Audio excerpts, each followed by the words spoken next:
بسم اللہ، الحمد للہ، والصلاة والسلام علی رسول اللہ۔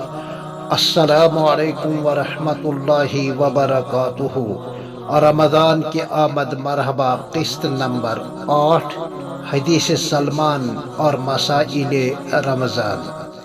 شہر جعل اللہ صیامہ فریدہ وقیام لیلتہ تطوعا۔ سنو، یہ ایک ایسا باعظمت اور بابرکت مہینہ ہے جس کے تمام روزے رکھنا تم تمام لوگوں پر فرض ہے، اور جس کی تمام راتوں میں عبادت کے لیے جاگتے رہنا بہت ہی زیادہ اجر و ثواب کی چیز ہے۔ مسئلہ نمبر 1، ہر عاقل اور بالغ مسلمان مرد اور عورت پر رمضان کے سارے روزے رکھنا فرض ہے۔ عاقل سے مراد وہ ہے جو پاگل اور دیوانہ نہ ہو، اور بالغ سے مراد وہ جس کی عمر انگریزی کیلنڈر کے مطابق یعنی شمسی اعتبار سے ٹھیک 14 سال اور 7 مہینے کی ہو۔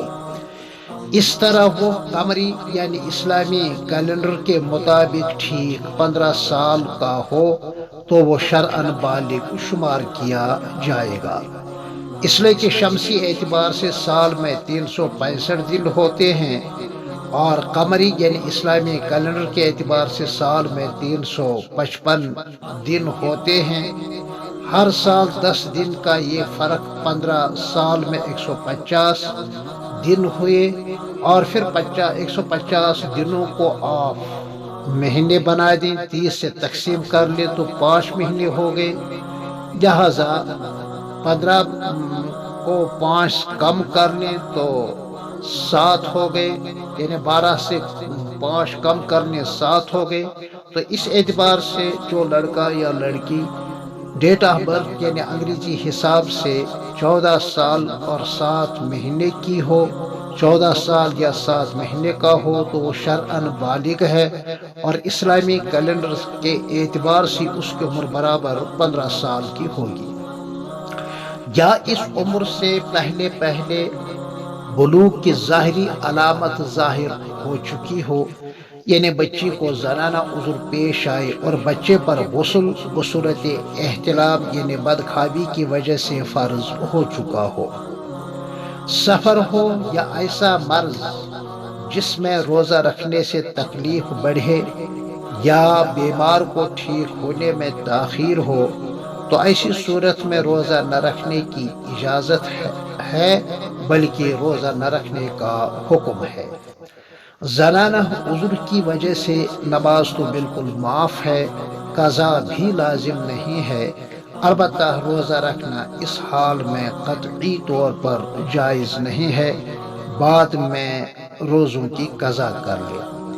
جس طرح ہر نماز کی فرضیت کا سبب الگ الگ ہے، اسی طرح ہر روزے کی فرضیت کا سبب بھی الگ الگ ہے،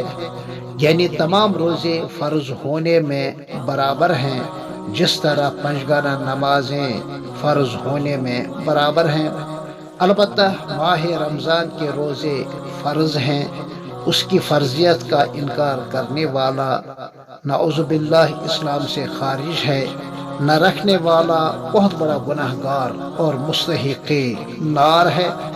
لہذا ہر مسلمان روزوں کا فرض نمازوں کی طرح خوب اہتمام کرے۔